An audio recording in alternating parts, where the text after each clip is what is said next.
बच्चों, आज हम बात करेंगे सूक्ष्म जैविक प्रदूषण नियंत्रण की, यानी कि माइक्रोबियल पोल्यूशन कंट्रोल की। ठीक है ना। तो माइक्रोबियल पोल्यूशन कंट्रोल की आवश्यकता क्यों है, यानी सूक्ष्म जैविक प्रदूषण नियंत्रण की आवश्यकता क्यों है। आपको पता है कि भारत जो है वो बहुत ही उच्च घनत्व की जनसंख्या रखता है, यानी कि यहाँ पर जनसंख्या बहुत ही उच्च घनत्व के अमाउंट में पाई जाती है, बहुत ज़्यादा क्वांटिटी में है। जिस वजह से क्या है, जैसे जैसे जनसंख्या बढ़ रही है वैसे वैसे जो कचरा जो होता है, ठोस कचरा, उसकी मात्रा भी बढ़ती जा रही है। जो घर से गंदा और जो जल निष्कासित किया जाता है, ऐसे जल की मात्रा भी बढ़ती जा रही है और प्रदूषकों की मात्रा भी दिन ब दिन बढ़ती जा रही है। जो आपको पता है, जितनी ज़्यादा जनसंख्या बढ़ेगी उतना ही प्रदूषण भी फैलता है, और जितना ज़्यादा ये प्रदूषण फैलेगा उतने ही रोगों की मात्रा भी बढ़ती जाएंगी, यानी रोग भी फैलते जाएंगे।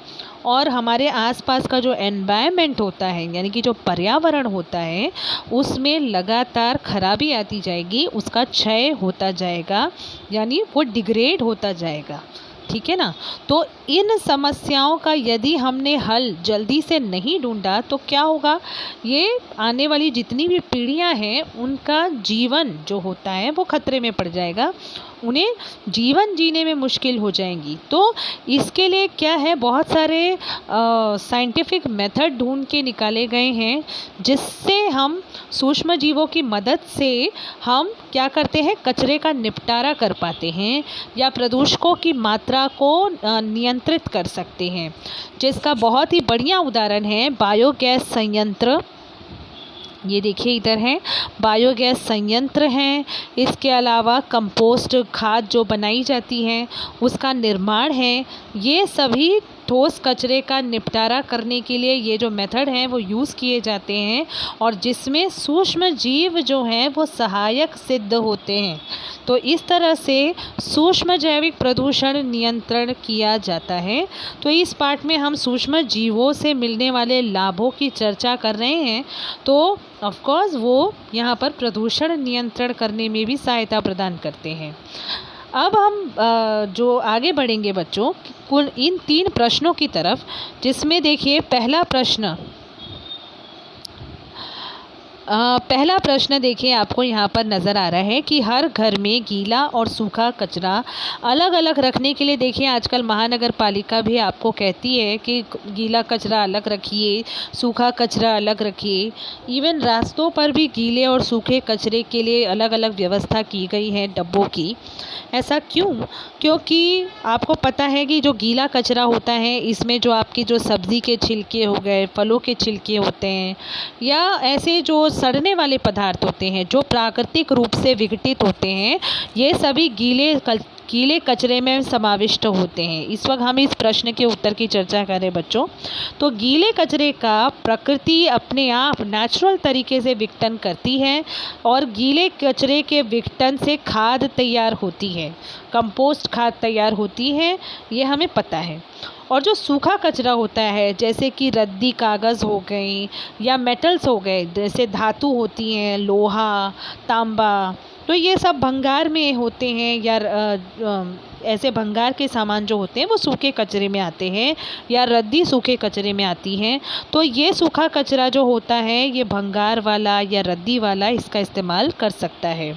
तो इन्हें हम पुनर्चक्रीकरण या पुनर्उपयोग करने हेतु इस्तेमाल में ला सकते हैं। किसे? सूखे कचरे को। सूखा कचरा अर्थात यही जो मेटल्स होते हैं, धातुएं होती हैं, वेस्ट धातुएं, जैसे घर में बहुत सारे बच्चों के खिलौने होते हैं, उन खिलौनों में भी आप देखिए प्लास्टिक का इस्तेमाल हो रहा है, स्टील का इस्तेमाल हो रहा है, लोहे का इस्तेमाल हो रहा है। तो इन सब का पुनर्चक्रीकरण, पुनर्उपयोग किया जा सकता है। ठीक है।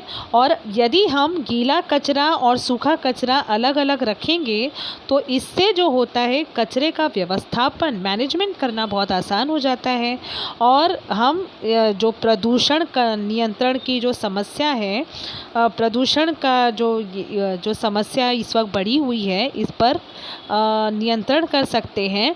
और इस मेथड से हम कचरे का उपयोग भी कर सकते हैं, खादें भी बना सकते हैं। तो इसीलिए हम गीला और कचरा, सूखा कचरा जो होता है, इसे अलग अलग रखने के लिए कहा जाता है। अब दूसरा प्रश्न है कि वर्गीकृत किए गए कचरे का बाद में क्या होता है। तो उसका आइडिया तो आपको पता चल ही चुका होगा कि बड़े शहरों में कचरा व्यवस्थापन के लिए एक शासन प्रणाली होती है। वर्गीकृत किया गया जो कचरा होता है वो महानगर पालिका की गाड़ी में अलग अलग ही ले जाया जाता है। सूखा कचरा अलग और गीला कचरा अलग। भूमिभरण स्थल में जाकर इस कचरे को गाड़ दिया जाता है। जिस सूखे कचरे की बिक्री या उसका उपयोग करना हो, उस सूखे कचरे को अलग रखा जाता है।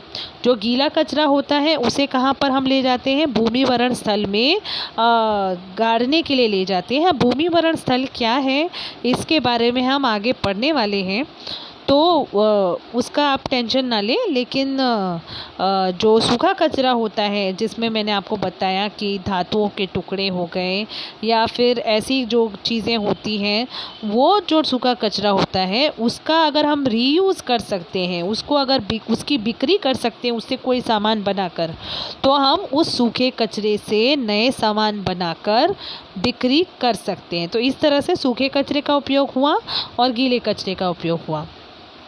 आगे बढ़ेंगे, सूखे कचरे का निपटारा करने की जो उचित पद्धति क्या है। तो सूखे कचरे का निपटारा करने हेतु जो मुख्य पद्धतियां हैं वो है पुनर्चक्रीकरण या पुनरुपयोग। तो ये दो पद्धतियां हैं, पुनर्चक्रीकरण पहली और दूसरी है पुनरुपयोग, जिसके माध्यम से हम सूखे कचरे का निपटारा कर सकते हैं।